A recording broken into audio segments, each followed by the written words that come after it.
Oh, oh, there's another bar. So I think it's still loading here. Okay, the bar is about halfway now. Mm-hmm. Oh.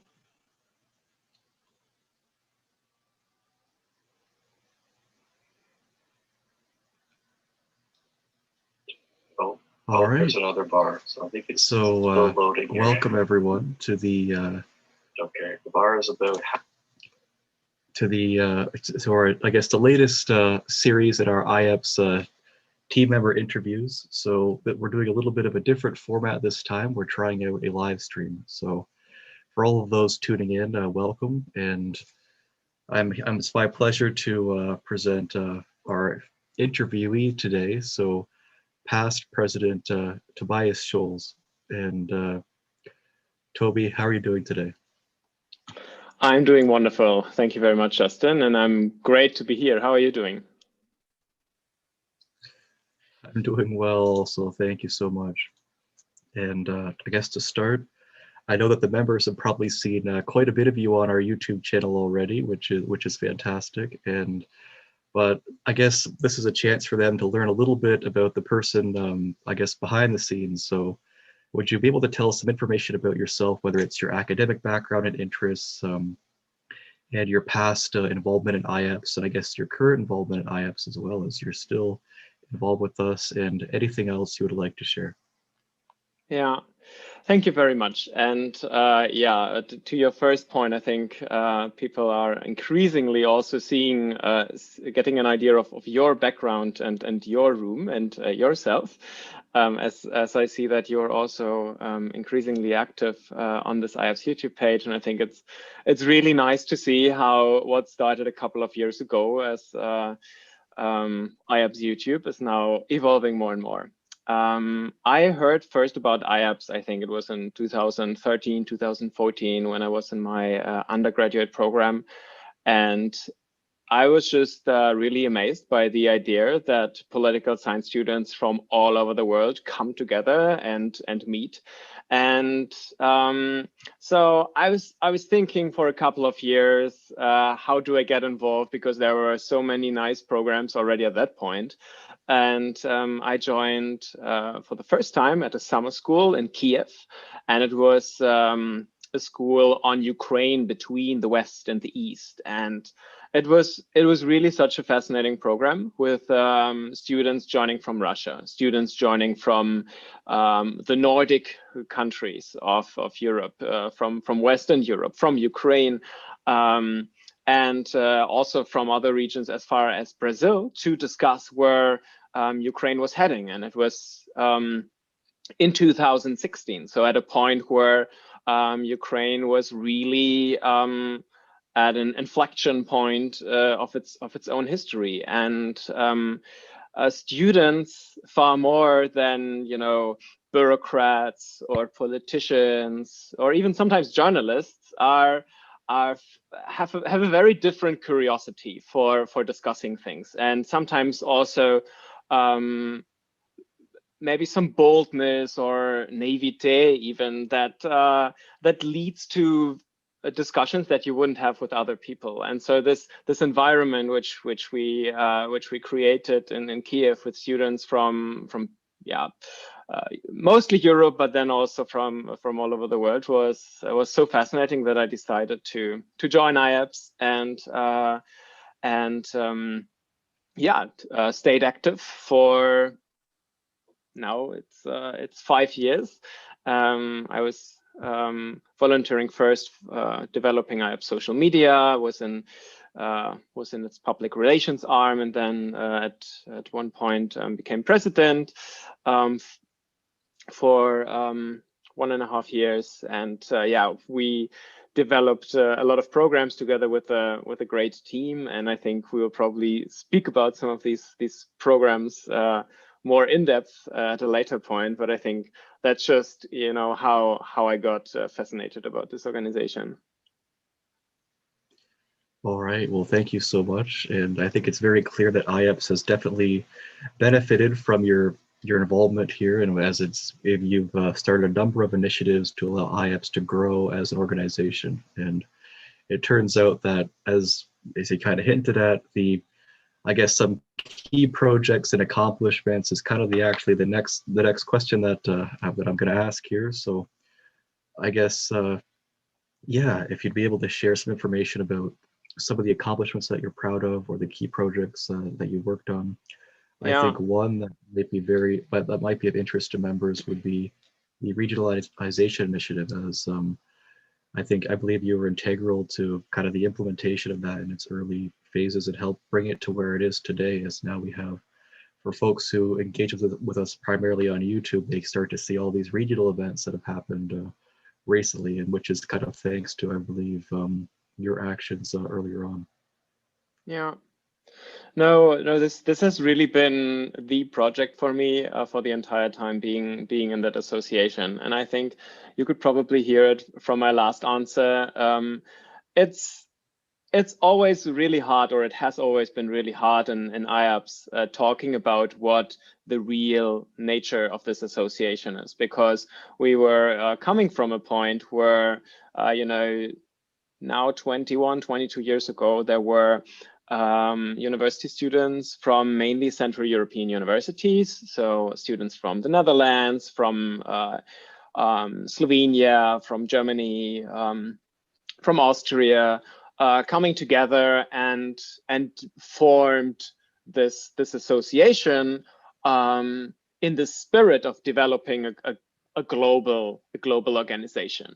But the resources allocated to this association, the people that became active in this association, were deeply rooted within Central Europe. And so I think this is definitely something that IAPSS has to always scrutinize this relationship of who's active, whom does IAPSS want to represent, and not only represent but also provide a voice, and able to engage in a conversation, provide access to certain resources again, and this is something that again in Ukraine became also visible for me for the first time, that there were mostly Europeans joining, and IAPSS had a couple of projects before where previous generations of volunteers tried to reach out, and it was extremely successful. Some former volunteers organized 2 conferences in Quito, Ecuador, for example, with a 3-digit number of students joining a congress and connecting with students all over the world. And I think, if even that this was possible was something something to be proud of.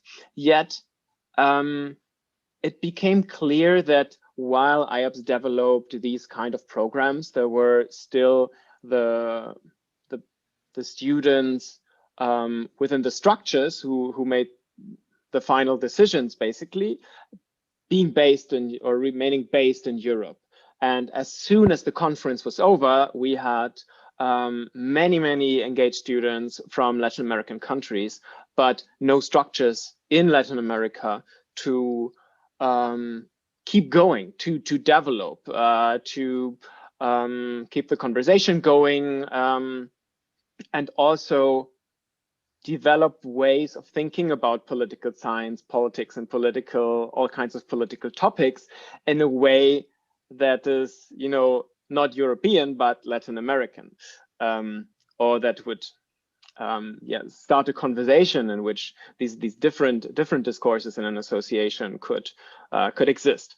So as you can see it, and as you know, because you are now president of IAPSS for some time now, this is a very fascinating part about being involved in this association, because on the one hand I could think theoretically on political structures and developing democratic institutions. On the other hand, we were proud and happy, excited to develop academic forms of engagements and programs.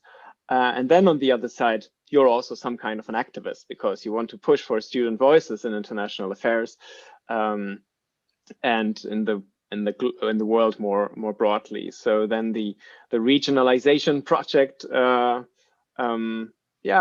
started as most ideas started just on a piece of paper, where some of us sketched together some of the issues and problems that we saw with the association at that point, and we tried to pitch ideas, and I think after 3 full years of convincing and rethinking, and also bringing in more students from other regions than Europe, we developed kind of a strategy, a plan to build regional entities, 6 in total, from IAPSS Asia until IAPSS USA and Canada, across the globe, and had a federal structure of IAPSS. And I mean, you need to tell me now how things are evolving, because you have the far better overview, since you are involved in the executive committee this mandate. But yeah, that's how we started the federal conversation, basically. Yeah, and I guess it's definitely continued to build on that momentum, as we've seen. I guess we've recently had a number of our online events due to COVID-19. It sort of allowed us to build our capacities, and we sort of saw that challenge as a way to innovate and become more accessible to members. And this allowed us, I guess, to really help bridge between borders and and branch out, right? Like for example, in November, IAPSS Asia had a regional conference in Mongolia, which I'm not sure if IAPSS has had a very strong presence there before, but now we've had a full conference there, so the students know what IAPSS is now, and they'll hopefully be more likely to stay involved in the future. And we're starting to, as we continue to standardize our various membership systems and try to get everyone involved, we're seeing more initiatives from regions like Latin America, Oceania, USA, and Canada to join, be a part of the conversation, and be a part of the democratic process as well, which is very important. And hopefully that continues. And also we have a larger variety of voices present, and so students are able to raise different perspectives. Like, for instance, IAPSS Africa raised the issue about our membership fees, for instance, for individuals, and the price, and how it was how something different was needed for students in Africa. So we actually recently rolled out a lower price of about 2.45 euros per year per student to make that kind of more accessible there. So this actually allows more students than students who would have otherwise not have signed up are now getting involved and have the ability to make their voice heard, right? So it's still, even from a revenue perspective, it's revenue that we wouldn't have otherwise been able to gain, right? So it's definitely interesting in that respect. And then we've also had initiatives where the regions have come together to have kind of larger events, but with, say, different sections for each region. So whether it's our UN 75 consultations or the telethon in November, we've had, I guess, an interregional dialogue where students can hopefully see the connections between different perspectives, different experiences, different realities, and as applied to the same topic, right? Just to see the spectrum of what's out there. So it's I think it's definitely continuing to grow, and hopefully we'll see it even more so in future years as we continue to solidify things, and as we kind of intend to keep developing the regions as organizations. It should be very exciting. And I guess, as I think I mentioned before, one day I think maybe we'll both be at an IAPSS alumni event, and we'll be able to, be proud of what our what our successors are doing and stuff. But I guess another area that I think is very important, I guess, in terms of your contributions would be on the PR front, right? And developing IAPSS's network and stuff. As I'm not sure if folks know, but IAPSS has quite a following on a number of platforms, and Facebook is particularly strong. YouTube, in terms of student governments, isn't too bad as well, but it's still, we're still growing and we're just kind of starting out. But would you be able to maybe share some experiences about, I guess, ways that you really helped grow this following online to try to create this global network that just, as far as student governments go, has really made IAPSS a leader in that area? Mm-hmm. Do you want the long or the short answer? The short answer would be memes. The long answer is is much longer. I think folks are very interested in the details. I certainly am. So and yeah, you've hinted the memes, so I think people are very interested now. No, it was funny because when I started my very first weeks and months at IAPSS, developing some social media strategies and then implementing some, there was just a realization that yeah, you could sit down for hours and weeks and develop a plan, but sometimes you just have a good idea and you think it's a good one, or as in the case of memes, it's a funny one, and you share it, and then it's well received, and or at least, yeah, share it widely. But to speak more severely, I think indeed being active in such an association, and I think it's true for any kind of volunteering, is you need to have some mix of long-term strategies on the one hand, and strategic planning and structures in place, but also spontaneous actions and ideas and brainstorming and just implementation at some points. Because I think what many students got tired of, and this was one of the disadvantages of being a purely European organization in the beginning, was, or also, yeah, more Nordic in the sense, in terms of the European geography, that much was focused on building the structures first, on building the guidelines, and shaping the statutes, shaping the strategies, having your platform when you wanted to be voted into a position, and at some point, this bureaucratization of the volunteering experience really was alienating a lot of students who were not familiar with this kind of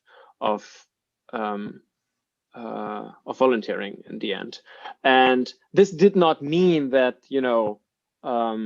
having bureaucratic structures was bad in itself.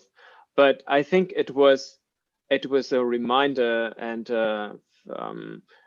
inspiration in the end, also, hopefully, to all of us, to realize the different approaches to volunteering, to realize the different approaches to work, to developing an absolute ability to welcome different ways of thinking and working, because we had people in the association, whose role it was, as mine in the beginning, to develop social media posts.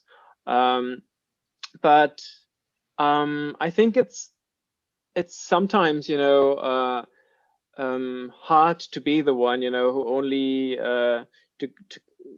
get a full idea, a full picture of the association if you're not involved in any projects, but you're just the one, you know, making the posts. So it was hard. It was hard to, you know, get involved into the larger debates of the association for me in the beginning. And I think this was true for many others and IAPSS has so many amazing projects and very long-term projects like the 2 journals that IAPSS has where students can publish articles that are double-blind peer-reviewed, like conferences that are more on the event management side of things. And we also have people, you know, who are more interested in the activist notions of a student association. And I think also the interest, therefore, varied to a great extent. And I think being someone who's working on the social media front of an association, as my role was tough in a way, because you know, everyone asks you for kind of selling their vision of what the association is, and in the end, you know, you get a very holistic understanding of what the association stands for. And I think for everyone who's you know, involved in this part of the organization, it can sometimes seems as a challenge, but I think it can also be a great opportunity to, you know, be basically engaged with everyone and to talk to someone in the association who's pursuing their PhD to become a professor at one day, the same way as someone, you know, who wants to work in the United Nations or to work in their country's bureaucracy. Yeah, I think these are just, you know, some ideas that come to my mind when thinking about your question. Yeah, absolutely. And we've really seen, I guess, a variety of ways that this remains relevant, right? And I guess there's also potential now to try to bridge those 2 spheres, right? The academic advocacy, you know, and just find ways for those 2 groups within the organization to work together and collaborate and stuff. Because, you know, I guess research and policy proposals can definitely help each other, right? And they definitely influence each other. So I guess on that note, in terms of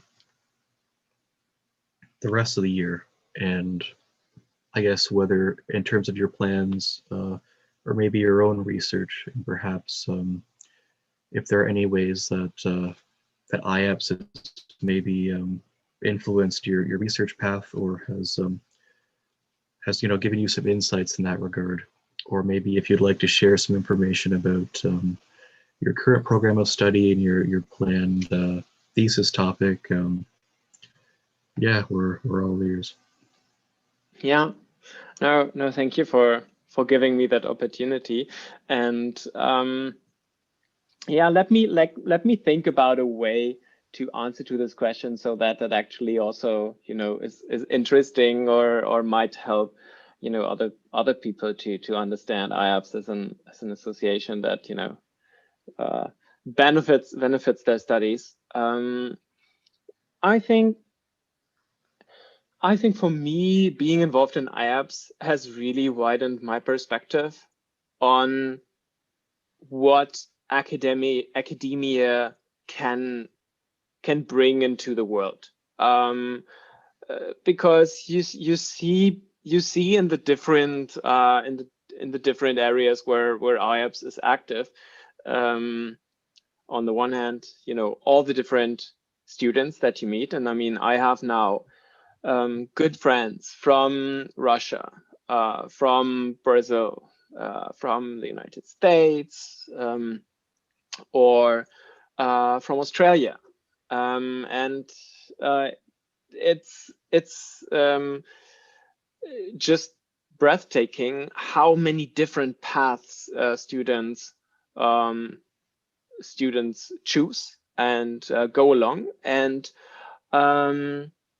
and I think I became more clear on what I want in you know, in being confronted by such a diversity of students, and to learn that there are more than one ways. You know, I mean, I'm not sure about you, and I don't want to, you know, be you know, choosing the, I don't want to choose the wrong words, you know, because I think everyone should go their own way. But I have, when someone now says, you know, oh, there's these studies, and I can and with these studies I can only go to a private company because I think the private market is the only one where I can achieve these and these goals, you know, or I need to work in this or this sector, or in this and this branch of government, and this is the only thing where I can really change things. This is probably the greatest learning from me, that I usually respond to these kind of points with, actually, no, I disagree. I think there are many ways how you can bring change, and how you can either challenge or shape or engage, whatever, you know, your favorite verb of action is that you want to bring into your later profession. And you know, that also gives me a sense of optimism. I know that I'm not, you know, responding with great clarity in terms of, you know, this will be exactly the path I'm taking from now on. But I think what IAPSS has taught me is that when you know that you study political science and you love what you're doing, then there will be something that you then there is then you should trust yourself and your guts that that you've made this decision, in terms of you you have identified something that is worth being curious about and worth exploring. And we have to remain honest and scrutinize how, you know, privilege and power imbalances and inequalities worldwide are making access to certain discourses, professions, or opportunities more or less difficult or easy to one or the other person or group or gender or nationality, ethnicity. But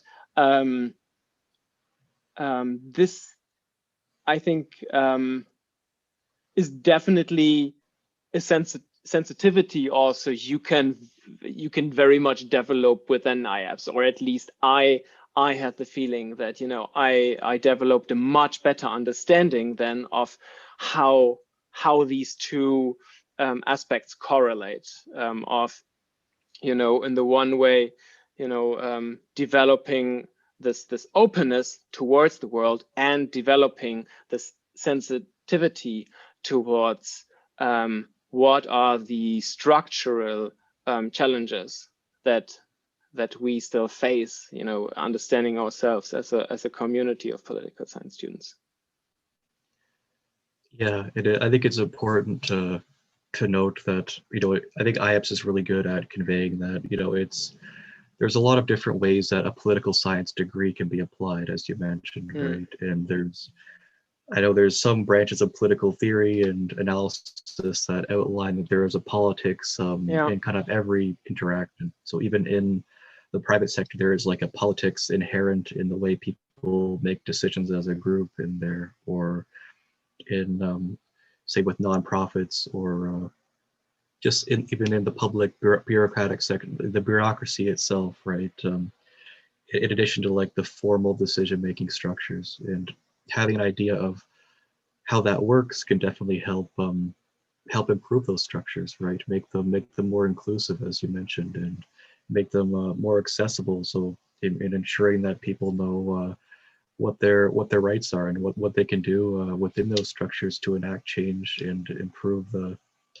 improve their organizations for themselves and their peers, right? And it's, yeah, I think definitely something that there's a great need of, because in even just political science research, it seems more than ever there's a need for just more research on various aspects of these politics that hasn't really happened yet, right? It feels like we're sort of just still in the initial stages of political science as a discipline, right? There's thousands of municipal government structures that exist that maybe haven't been studied before, or in my topic of interest, student government. There's every school has a student government for the most part, and those students make decisions within that. They have their own structure, and they have their own political history as well, right? So in terms of their own precedents, and it's important to look at not just what's interesting about those cases, but what they can teach us about politics in general, right? So maybe if we have these, it kind of helps bring these other perspectives into the research discourse and stuff. Yeah. May I ask, Justin? I mean, you, as you mentioned, research yourself student governments. How does IAPSS affect your research at the moment? Because I can imagine that there's a very direct relationship between those two parts of your life. Yeah, I generally try to use my research to improve my participation in student government activities. So this has definitely, IAPSS has been very important in terms of widening my view of what's out there, what the other case studies are like. Because for the folks listening right now, there's a lot of retrenchment and maybe not a lot of communication as there should be across borders, across continents in terms of student government. So there's a lot of variation in terms of the structures that students have available to them. And in some cases, student governments, as we mentioned in the previous interviews in this series, have kind of been collapsing in some cases, as we mentioned, or they're under pressure from their government, or they're facing their voices are being suppressed and stuff. So it's very important, I think, through IAPSS has really been has helped been a really eye-opening experience to connect with with students from these organizations and hear their perspectives. And as we're sort of the political science one, I know there's other subject-based student governments at the global level that currently exist. We can sort of help lend our expertise, I guess, when it comes to matters of how do we make decisions, or when we're sharing knowledge, or just sharing our best practices in terms of, like, for instance, our social media, our regionalization projects. The fact that IAPSS is completely run by students, right? It's self-sufficient by the students' contributions, right? So whereas other student governments for other subjects, they've just told me that they're often dependent on grants from external organizations, which in some cases, if the organization decides one year that they don't want to give the grant out, then the student organization could be in serious financial trouble. So by having this basis of of the students, by the students, for the students, it helps defend against those kinds of risks, and that extra funding is sort of like a supplementary benefit that can just improve things further, as opposed to being like essential to keeping the organization running. So I think that's something that IAPSS has really been able to contribute to, those kinds of dialogues with other student governments, whether it's through the informal forum of international student organizations or through the Global Student Government Initiative. It's very important to be able to do that. And it also raises questions about research on the international student movement, on student government at the international level, because there hasn't been a lot of research from a truly global perspective since about the 1960s or 70s, I believe, when there was the International Union of Students, and that was at the time was backed by the Soviet Union, and then the International Student Conference that was backed by the United States. So it was like a Cold War of student governments going on during the Cold War at the same time. So there was some research on that, but we really need more research about what happened after, right? Because as we were able to uncover through IAPSS.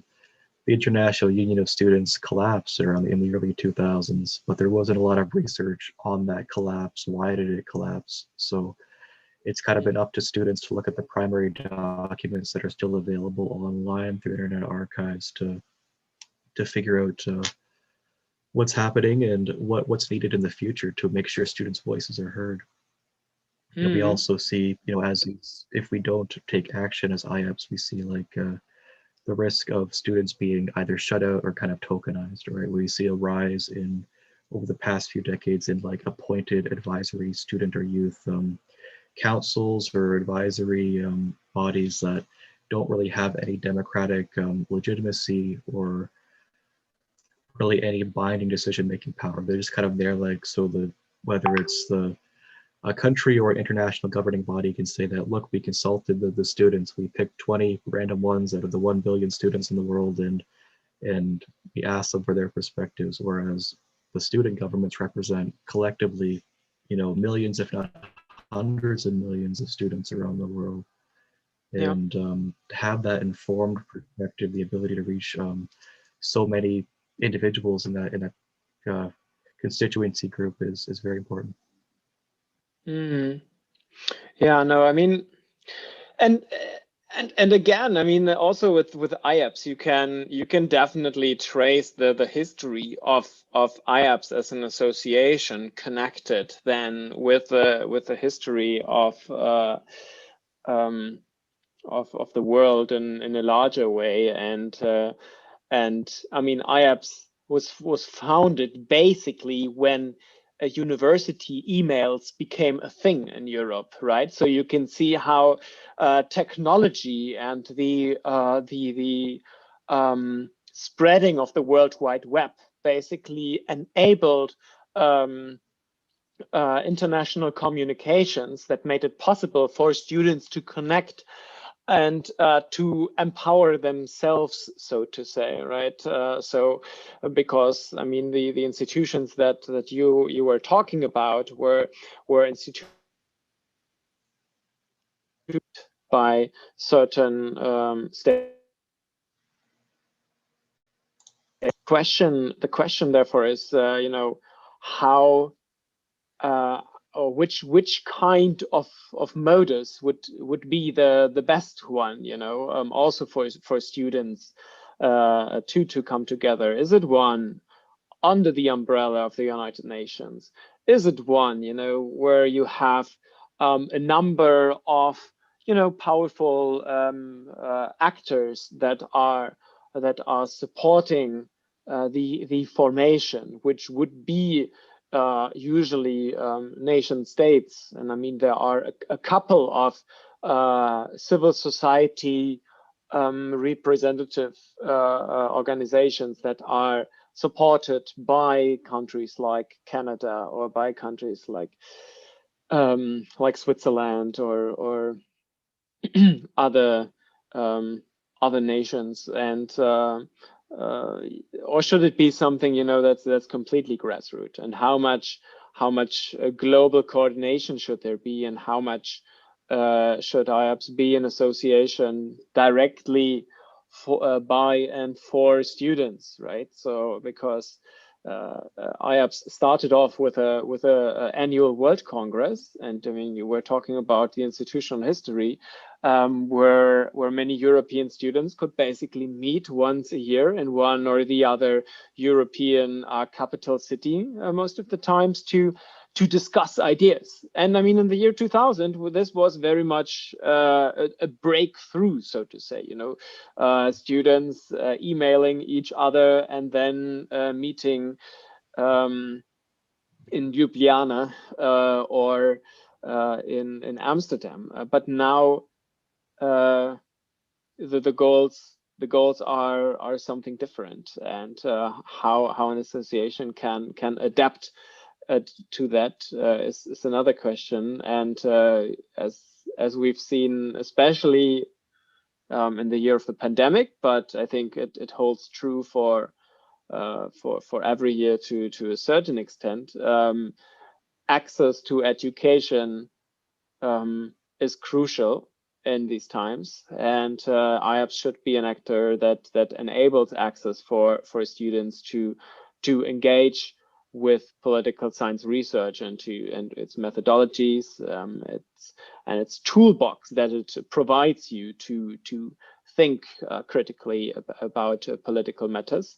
And therefore, the question is how can we exactly develop such tools, and they obviously must go beyond in-person conferences, and therefore I'm super excited to see all these personal individual initiatives launched by IAPSS members, to have a university event in their town, to organize a smaller scale conference on specific topics that relate to the region, or I mean the telethon, where there was this 24 hours of live stream on the issue of homelessness in the world, which I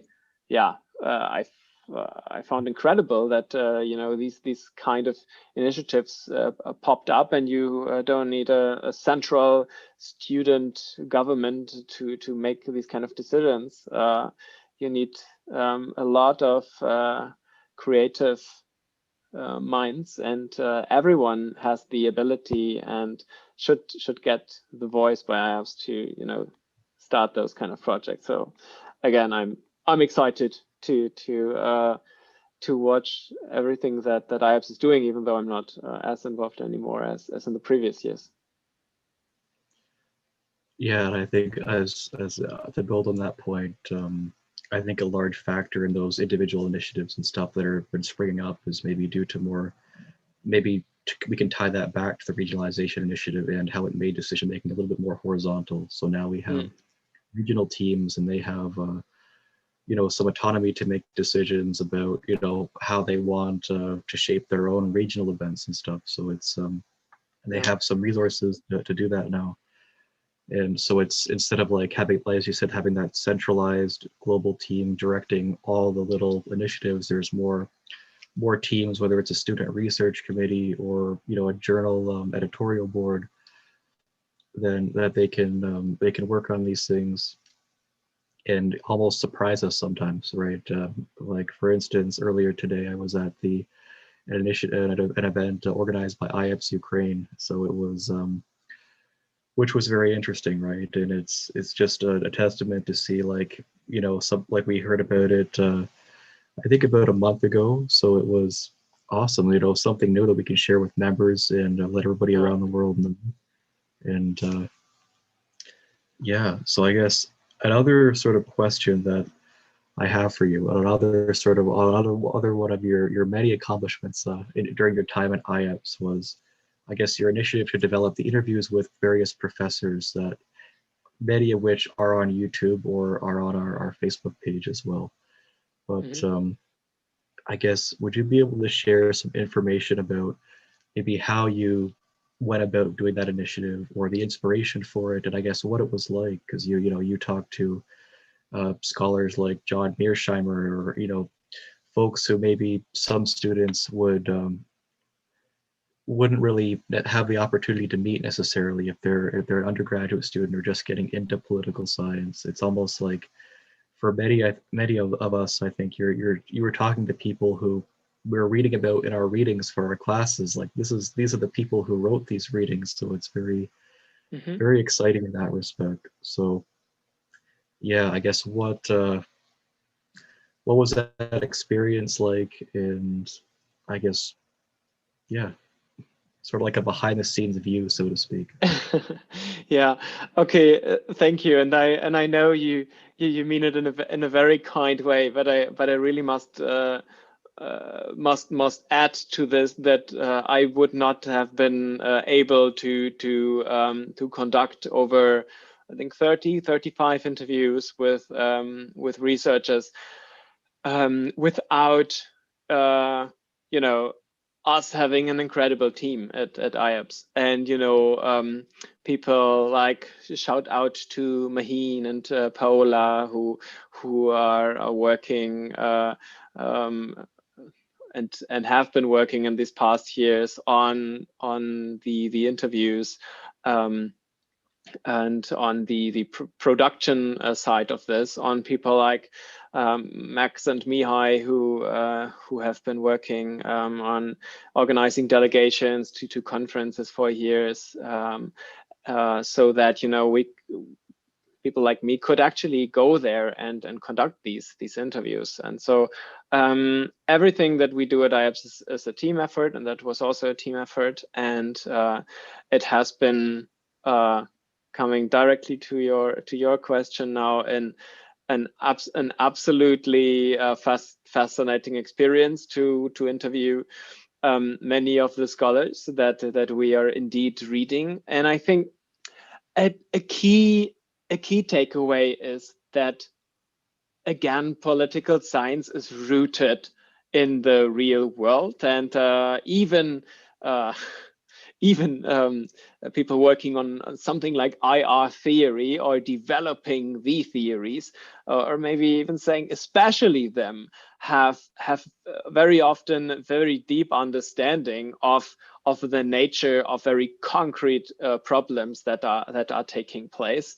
And many of them know, I think, that the world is much more than neoliberalism or neorealism, but that they are posing an extremely valuable kind of contribution by basically pinning the I always imagine a football field, and you need to demarcate the football field with the corners, and you can only play basically when you know where the corners are. And even though you you might not always agree with this or this theoretical perspective, I always found that many of those theoretical perspectives with whom I engaged, with which I engaged, kind of were very, very aware that the contribution is very often to kind of demarcate the space in which we as students then, for example, could interpret reality. And I think this is certainly a perspective I developed over the time, speaking to many of them. And I mean, the conversation with Robert Keohane is online, where we spoke about a lot of things that were happening. And I mean, this was a conversation in I think March 2018, if I'm not wrong.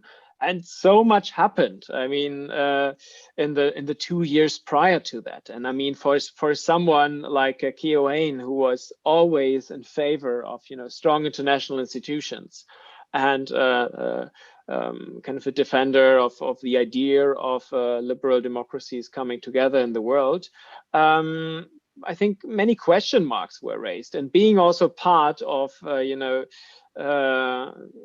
these people, asking them or putting the question marks out there, and scrutinizing kind of also their own ideas, and figuring out how are they applicable right now. How do I need to change certain perspectives, or find new answers. I think this curiosity very much helped me. And then, of course, in the end, everyone is a human, and I think everyone everyone you meet, also has built their perspectives on the particular experiences that they have made. And I'm not sure whether this is relevant for the people who are watching this. For me, it has been extremely relevant to to learn to listen more to yourself and what your own experience, how your own experiences shape your understanding of the world. Because sometimes, you know, these kind of you know, the number 1 and 2 article that you usually read in a syllabus, they appear, you know, as if they were written by someone who must have thought about this their entire lives. But in the end, I get to grasp that many of them are just extremely good in listening to themselves on, you know, the experiences that they have gone through, and how they have shaped a particular understanding of reality. Yeah, so I think these are some of the takeaways that shaped me very much in these interviews. Yeah, and it's sort of like looking at these interviews, I guess, and maybe drawing some interpretations. It almost seems like, as you mentioned, it sort of makes these scholars who you know, more accessible to students, right? And it sort of definitely puts it reminds us that, yeah, they're human beings, right? And they're it also shows that students have you could almost see like maybe it makes the ability for students to contribute, as you mentioned, listen to themselves and write their own theories or develop their own concepts or do their own research. Yeah, It makes that maybe seem like a definitely an attainable goal to show that you know, like students, like you can do this, right? yeah, It's definitely a possibility, and yeah. also that that, you know, these, you can work with these people, right? It's you can engage Mm. with these professors, and it's great that it shows how open they are to engage with students and to foster that dialogue. Mm. Yeah, yeah, and I think it's also it still is important to you know, not only look at those people and ideas that, you know, seem to be the most successful ones or the most, you know, the most respected ones. I think it is also extremely helpful to be, you know, to go beyond this, to not only choose the article that has the most Google Scholar citations, but to also click on the one that has very few citations. And the same is true with scholars. So, you know, it has not it has certainly been a great pleasure to engage with scholars that I've been reading for years and years. But honestly, it has been as much pleasure to speak to PhD students who were, you know, who were at a very early stage of their academic career, and to listen to their specific motivations, and also to see how there are like far more commonalities between me at this point, a master's student, and you know, someone like a PhD student and a postdoc, and to you know, because this gives you a much better idea of how a possible career could look like, how a possible how you're becoming a political scientist, so to say, because it's there are different kinds of values, I think, for someone to engage directly with research in this. And I think for students, very often it can also be very helpful to engage with very well established scholars. But I would always kind of encourage to engage as much with PhD students or postdocs, to seek inspirations from realities that are like much closer to the choices that you have to make in your career, or in the next steps that you are pursuing. I think this gives a lot of good orientation for decisions, as, for example, do you want to pursue a PhD, I chose to do then, or do you say, well, no, academia not with me? I mean, there are so many doors to open, and it's nice to have the ability to kind of sneak into some of the doors and look what may be behind them. Yeah, definitely. I know it really kind of puts them in conversation as well. You have these early career scholars, late career scholars, and it's very interesting. I know one, I think, earlier career scholar that really stood out to me was the Anna Alexandra interview that you did. It seemed to sort of, it really helps. That one was about the role of trust in nuclear arms control agreements. So, it really helps. I guess for early career scholars, right? It could be an exciting opportunity to speak, right? To have this video, this record for the future, and especially if they're students still, then they're represented by IAPSS as well. So it's and I think that we've sort of tried to continue that. I know Politicon has recently begun developing video abstracts, which has been very exciting. So we'll hopefully be able to feature more early career scholar work and showcase it and I guess in a way that's really engaging and accessible for a student audience as well as an academic one. But the next part of this interview, I guess, is a bit more conceptual and theoretical. So it's about thoughts about your vision for the future of IAPSS. So I know that you've seen IAPSS for a long time. As you mentioned, you first heard about it around 2013. You've been involved for a number of years in various levels of the organization, various facets of the organization. So yeah, I guess what are your thoughts on the way forward for IAPSS and things that we should prioritize going into, the 2022, 2025, 2030, however far reaching you would like to be there? Oh, you're asking tough questions today, Justin. I mean, it's always hard, I think, for someone who has been engaged as long as I was, to respond in a in a way because I spent so much time with IAPSS and within IAPSS, and as president of IAPSS, most of the time I had also to deal with balancing the different interests and ideas that were kind of involved in this association. And I just hope that IAPSS can bring as many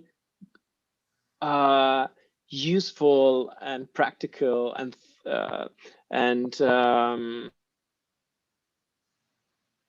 fish to IAPSS volunteers as possible. So I think this is really the great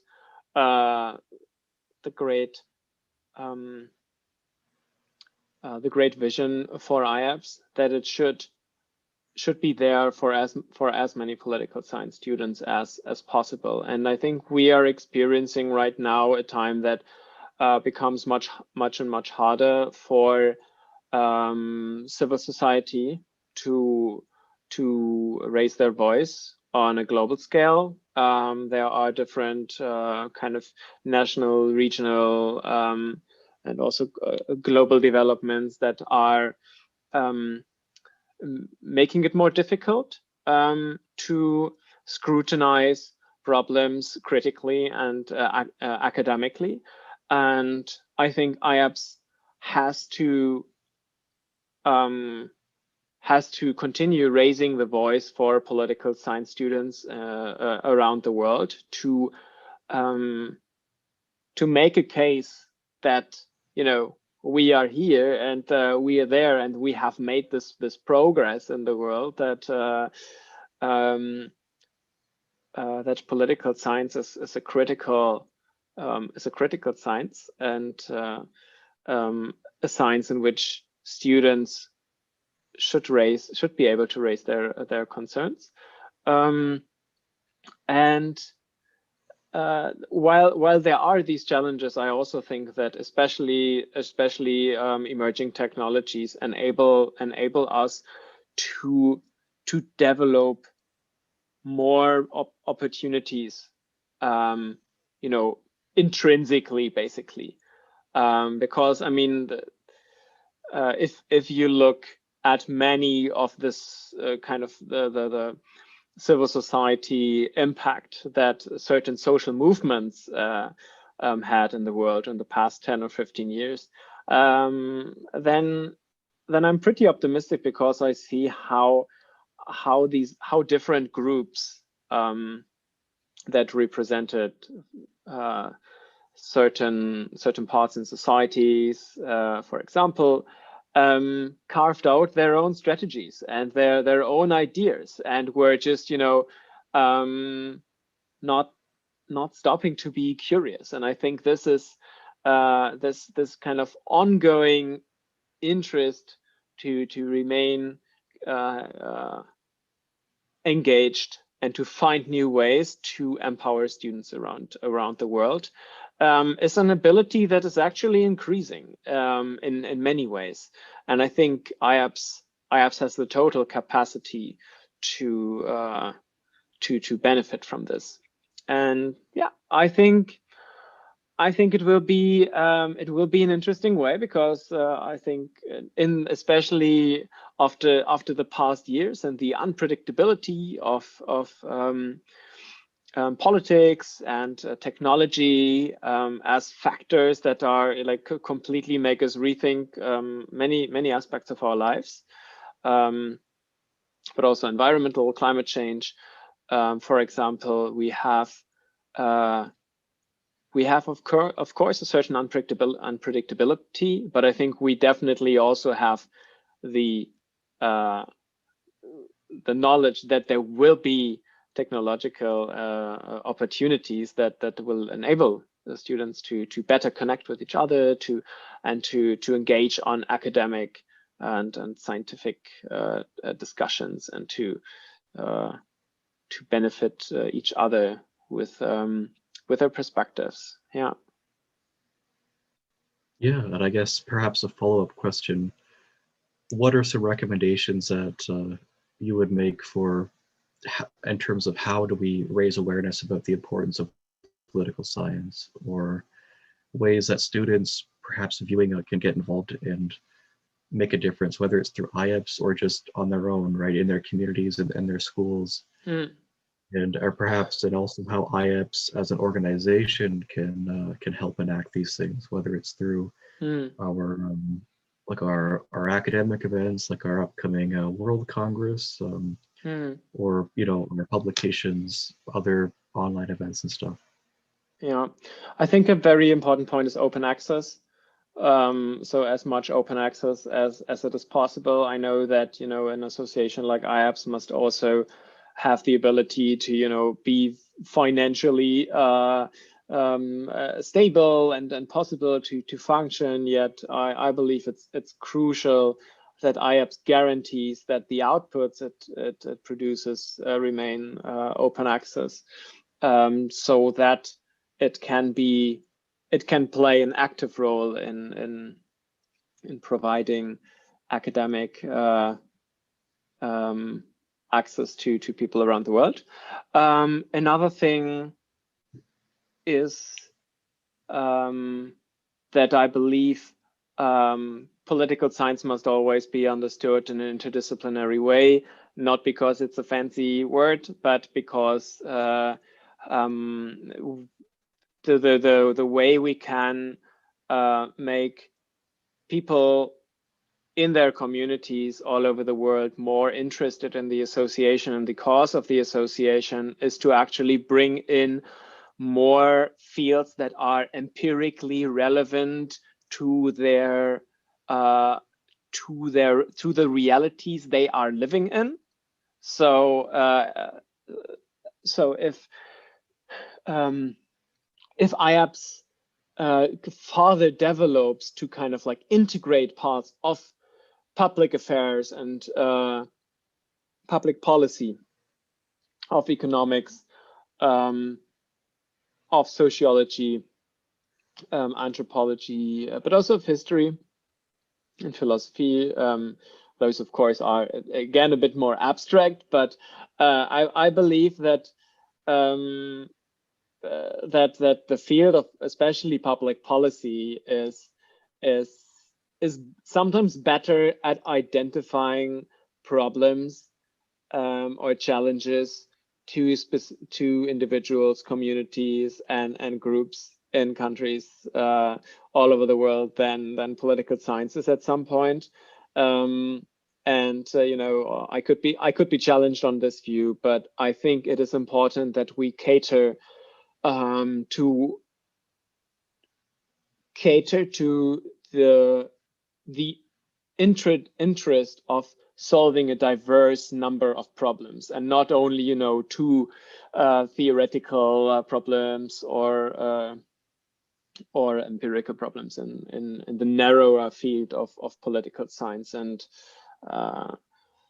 I mean, one other crucial component, I think, which is why this is important, is also because we can see how many trends of different disciplines are impacting each other, and how we can be a part of that. So different conversations that we are having on you know, identity, for example, may be mainstream in anthropology 5 years before they are mainstream, or before they make their way into political science. And therefore, there is a reason why these kind of discourses are making their way into the academia. And therefore, I think it's important to be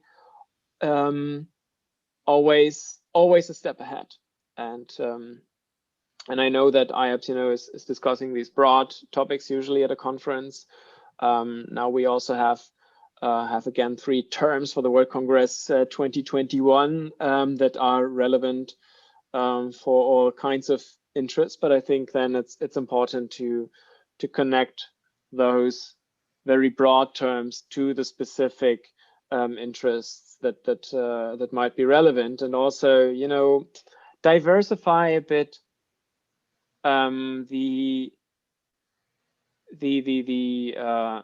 offerings that we make as an organization. So, you know, I think political science students are not mini political science professors or junior political science professors.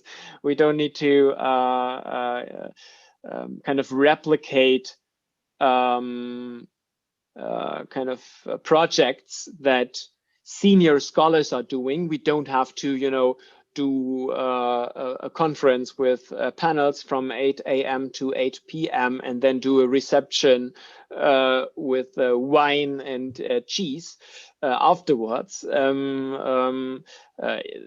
I don't want to make fun about it. I mean, there is a place for this, and there are reasons why, you know, why certain practices are established, and it is good that you know, and legitimate to establish practices as you want, but you know, to have workshops, to have focus groups, to have you know, maybe policy paper competitions on very specific questions of, you know, political problems or problems of governance, you know, regional comparison of for example, issues like water crisis or climate change, where, you know, you have different national perspectives, and an essay competition, something, you know, that with an subsequent discussion, you know, by the different perspectives who've contributed to this.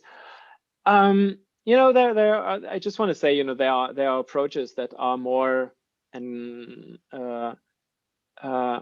more catering maybe sometimes to the diverse interests of students. And I think IAPSS is, as I mentioned before, directly going into this direction. But as you asked me, I think this is certainly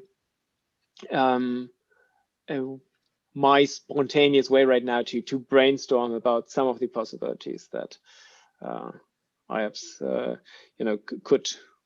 could move into this direction. Yeah, I think at this point I'll take a little bit of time to, as Toby, you mentioned the World Congress, you mentioned paper competitions. Just share that for those who might be viewing, we actually are, the deadline for abstracts for our World Congress is, we have 2 days left, so it's very, it might be a great opportunity if you'd like to, help, maybe implement some of the things that Toby has talked about, or get involved in and share research. It's a great opportunity to meet other political science students from around the world and to collaborate. Maybe you might meet folks who would want to co-write something with you later, or who might give you some useful feedback to help you develop something for a future article. And also, I do believe we have a paper competition coming that IAPSS USA and Canada is currently hosting. So there's definitely there's more information about that on the IAPSS website and our various social media. And there may be some other kind of policy workshops planned. I'll just leave that as a bit of a surprise. That might be we might have some more information for you in the coming weeks. But yeah, I think you definitely raise good points about and I guess the importance of being interdisciplinary, and to kind of we don't have to follow the mold. We can try to find innovative ways to try to liven things up a little bit, or more catered toward student interest, student activities, like various, I think with the virtual World Congress, we've had to experiment a little bit for sure in various virtual events, where how do we facilitate that social component, right? Whether it's through, I know different organizations have developed breakout rooms, or kind of for social things, there's like different interactive activities that we've tried, or also inviting various artists, musicians to play music and stuff, to try to make it a bit more than perhaps the conventional conference, the panels, as you mentioned, the 8 a.m. to 8 p.m. Unfortunately, we're not able to really have virtual wine. Well, I guess we get a virtual wine and cheese, but everyone sort of has to bring their own in that sense. But yeah, I think there's also a lot of ways we can innovate in the future in terms. I think we've mentioned it in the past. I know Rutaba brought this up during her interview here on YouTube, but ways that we can have World Congresses in the future that are both when we can go back to in person, we can have in person and an online component as well. So we can have if there's any online activities that were exciting, we can have people at the World Congress participate, and then we can have folks where we weren't able to travel still share their research and stuff. So we can essentially have the best of both worlds in that sense. Yeah, that sounds fantastic. And I mean, I hope that my comments could make some contribution, because as I was talking, I already realized that many of the points I was speaking about, you are actually already implementing, or have been implemented, or we have been trying to work on this previously as well. So yeah, it's exciting to hear this. Yeah, and I'm glad that you mentioned it, because it sort of encapsulates perhaps good ideas for a way forward for next generations of IAPSS elected representatives, volunteers, members at large, to try to continue innovating, right? It's important that we keep the momentum going, as we've come a long way since 1998, and there's still, I think, quite a ways to go, as we've kind of been discovering with our various long-term plans. So it should be very exciting. I think the 2020 should be quite an exciting decade for IAPSS, and yeah, I think I'm definitely looking forward to seeing what's in store there, and what students bring to the table. So the next part of the interview, we generally for those who are kind of, in the volunteer space, I know you're currently helping out with Politicon, but they usually share like a special project that they're working on. But we can maybe change this up a little bit to, if there's another kind of special project that whether you're working on currently or that you worked on in the past, that you'd like to share more information about. I know you were involved in quite a few projects, but or anything else that you think might be of interest to those watching here.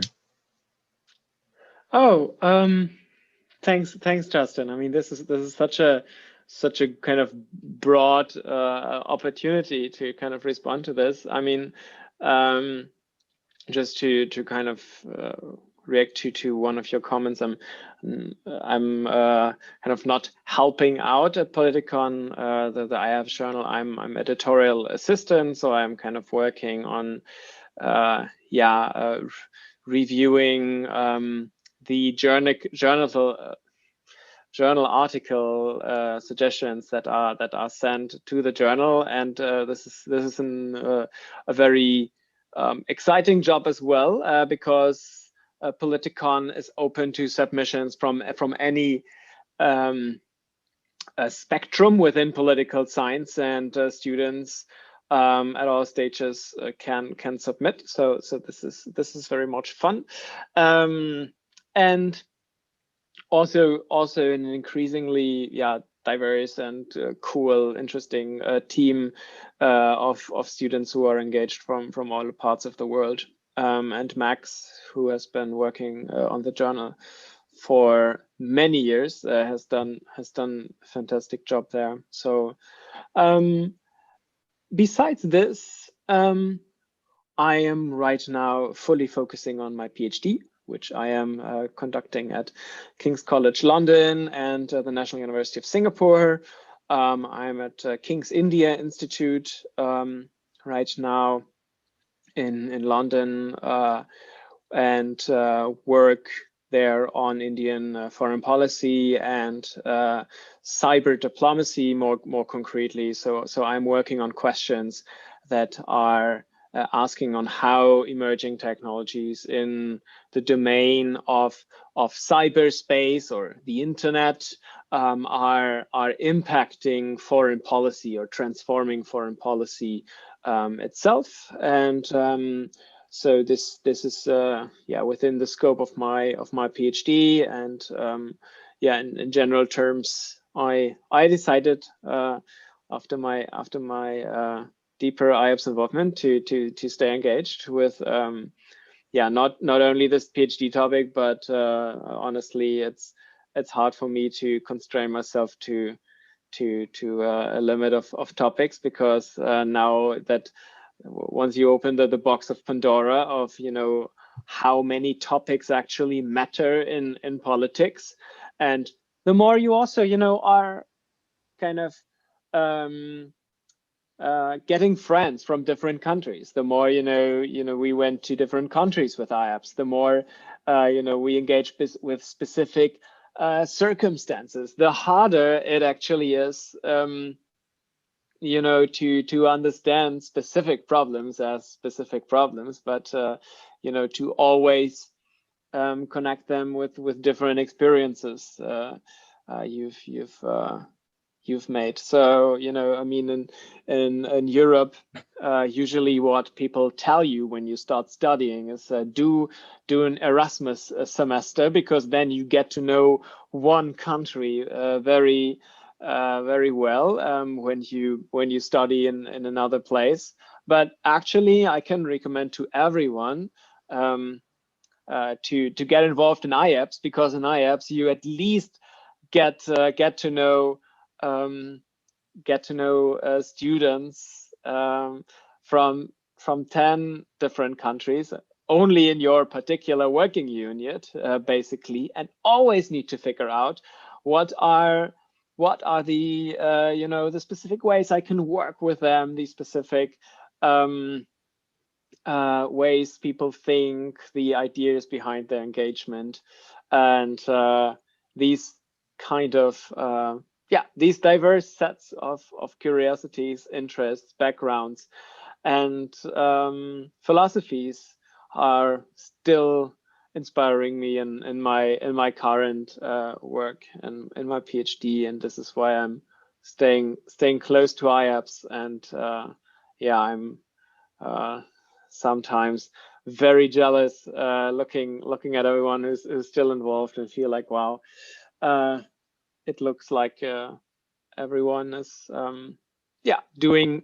great. Of course, once in a while, I assume there are challenges and also, you know, things to figure out. But overall, I believe, yeah, it has been one of the best decisions I've made to be active there. Well, we're certainly happy that you're still involved with us, and as you're still a student, and as you started your PhD fairly recently, I'm sure you'll have lots of opportunities to stay engaged with IAPSS in the coming years as well.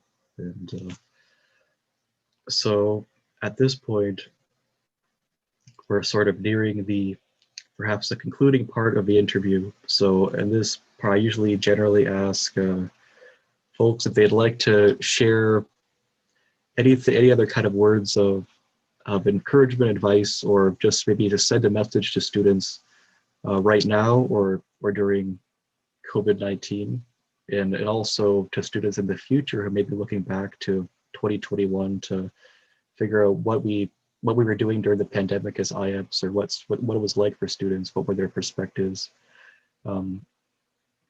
Yeah, and I guess what our thoughts were on the future. So I guess yeah, I know it's again another very broad question for you, but yeah, I guess any words that you would like to share with students about yeah, present and future, about yeah, anything you want at this point. Well, I think the great challenge for many of us right now is that even, and I mean, I cannot speak about every country because you know, there are countries that where life is very much as it was prior to 2020, and there are countries where there's a strict lockdown where you cannot go out. There are people who have internet access all the time, and people who don't. So situations are certainly varying a lot. But I think when there's one broader theme, it is that even though we are more connected than at any time in history before, I think many of us feel more disconnected from many things that they thought they could take for granted previously. And what this is in detail may vary, but I believe that the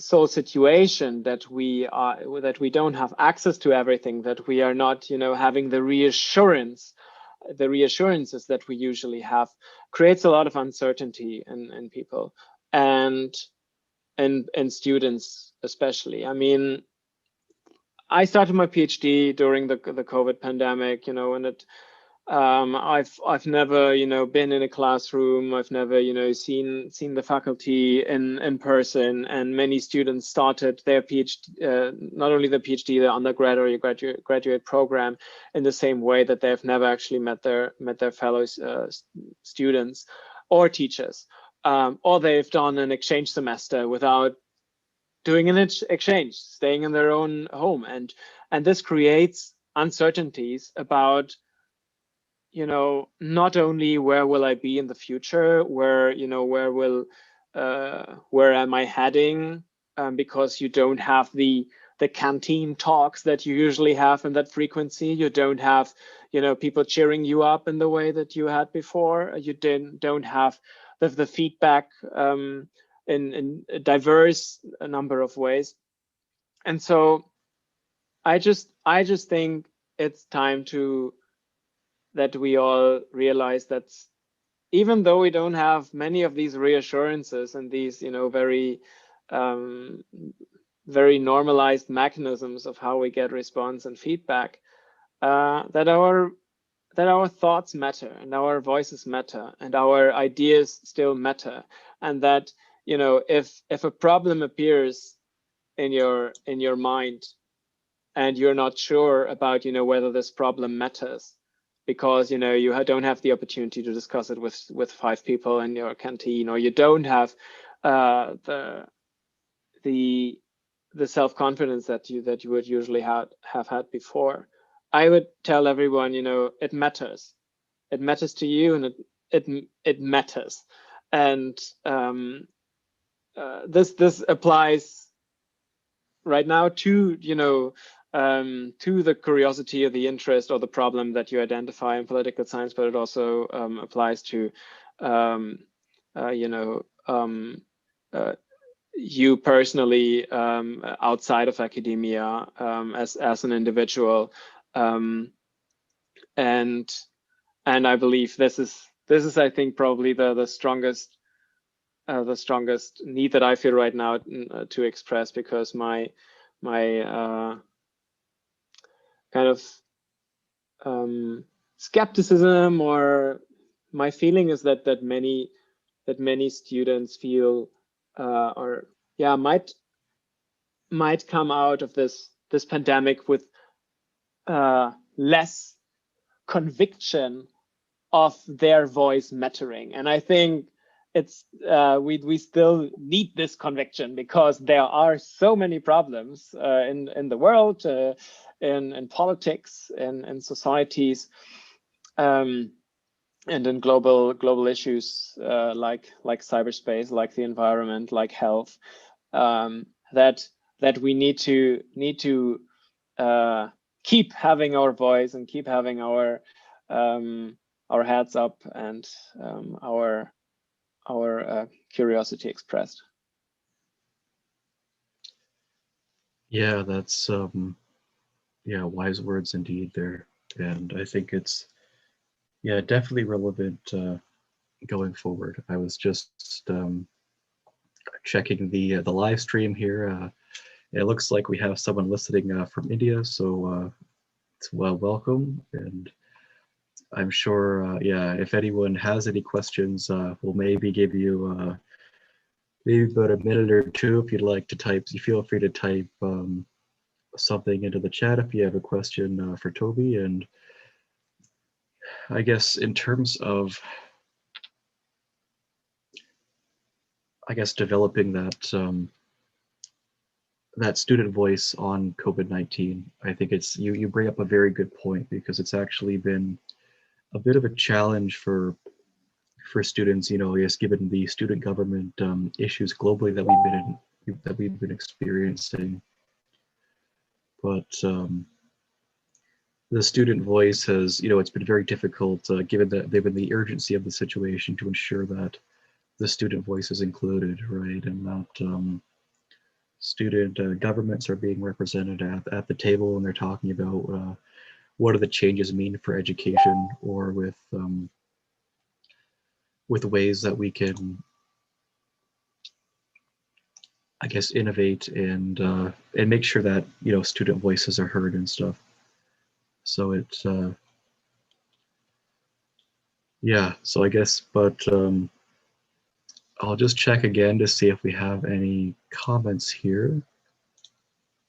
And it looks like we're good. So I'd just like to say thank you so much for your time here. I know we had lots of time here to allow you to provide lots of stuff in detail. So I hope thank you, Justin. I felt reminded of our long conversations that we have had now for the last 2.5 years. Yeah, right.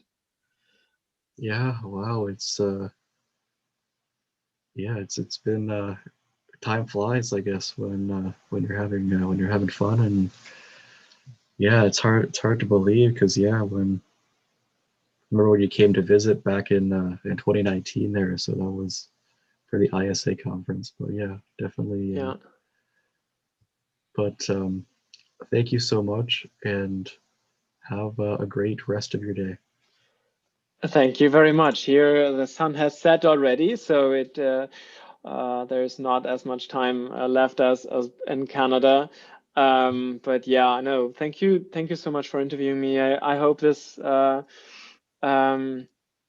I could, answer in ways that help you and might, bring some new fresh ideas for some of those who watched and the interview or parts of it. And as always, it has been a great pleasure talking to you.